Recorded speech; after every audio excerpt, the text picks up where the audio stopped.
Entrepreneur Gregory Wings, who runs multiple companies based in the USA, has come forward to clear his name, giving the world his side of the story, as well as to share crucial lessons on partnerships and integrity that every aspiring investor should hear. Gregory Wings has faced many challenges, one of them being character assassination, where multiple videos have been put out to try and paint him out to be the villain in this whole story. Here's an example of one of those videos. If Gregory Wings was this big-time investor like he claims, why has he not returned to the United States 1 year since the show?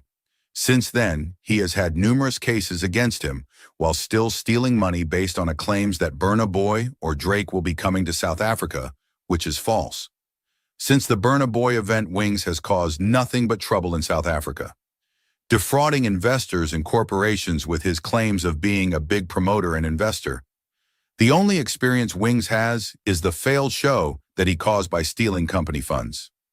This was an initial video put out to assassinate Gregory's character. However, from this video, you can see that the AI-generated voice and the lack of concrete evidence from the video make it sound like these are unfounded accusations made to paint Greg in a bad light and to discredit his liability as a businessman and as a person. The fact that the page that posted this video doesn't have any other content on it besides this video also makes it look very suspicious and only adds validation to Greg saying that it's nothing but fake accusations. Gregory was initially linked to the cancellation of Burna Boy's scheduled concert in Johannesburg, which was supposed to take place in September 2023. As a partner in organizing the event, Wings was accused of fraud and mismanagement after the concert was abruptly cancelled. The controversy began when it was revealed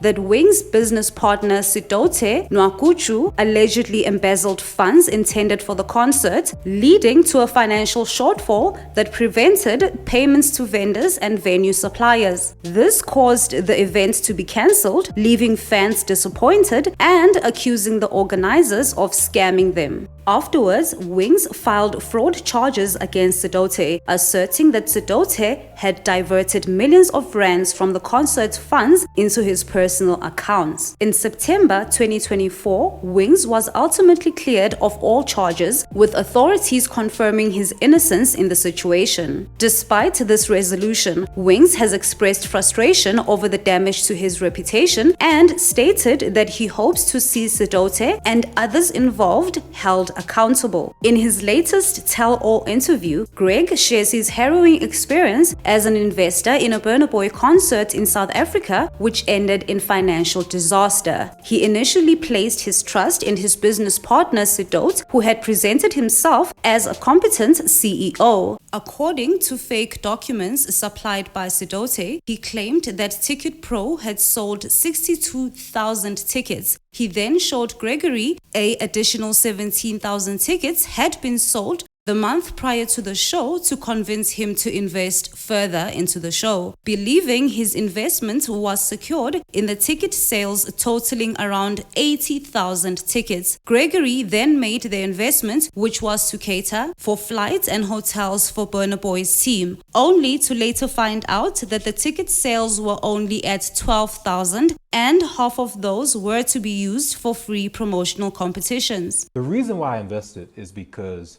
he showed me two reports. One, at the beginning of July, he showed me a report that said we had sold 6,200 tickets. Then right before I invested, he showed me another one that said we had sold 17,000 tickets. Okay. So when we came here, he told me we were around like 37,000. So for me, my investment is safe. There's enough money sitting with Ticket Pro. Gregory's sense of betrayal deepens as he recounts how Sidote incorporated a company in Wyoming, which allowed him to obscure ownership details. Despite being listed as CFO on various documents, Gregory felt that this was a little misleading.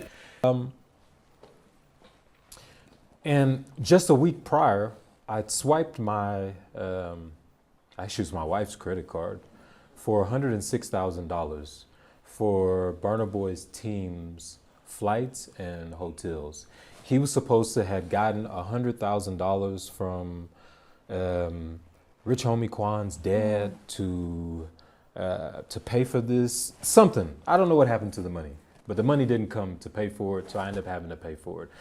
His team was pushing for the tickets. I'm watching the chat. They have me in this big ass group chat. I'm watching, so I go ahead and I pay for the flights. The fallout from the concert's failure was profound. Gregory faced intense scrutiny, not only from suppliers, but also from financial institutions.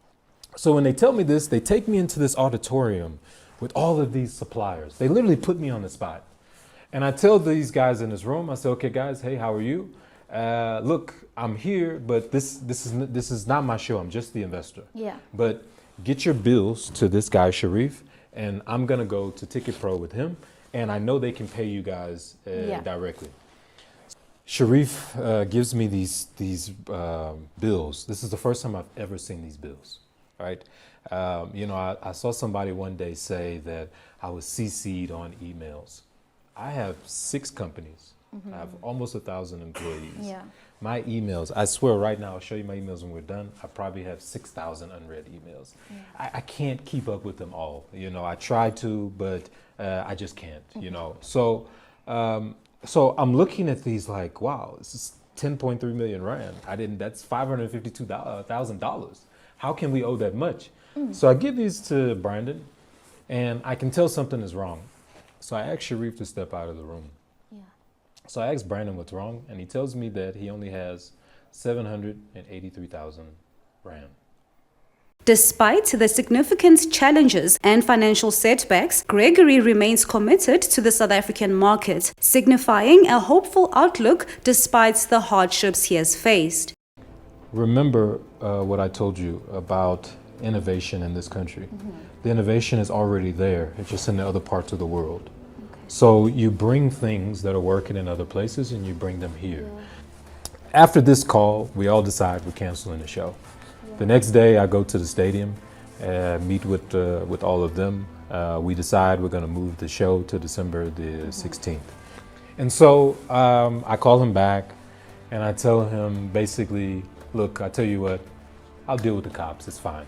I have my evidence. I know I didn't literally do anything. This guy scammed us. Like, I'm going after him. Like, why are you now coming after me? Because you know I have money to pay? Yeah. Like, it doesn't make sense. Now you're trying to treat me just like Ticket Pro did.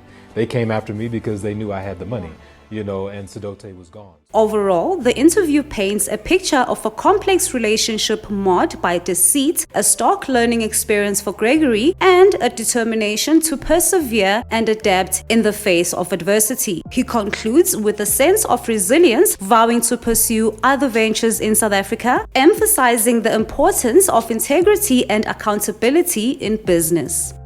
Stay tuned, as part 2 of the podcast will release soon to give us an ending on how this whole saga ends, and also for us to hear what Gregory plans for the future.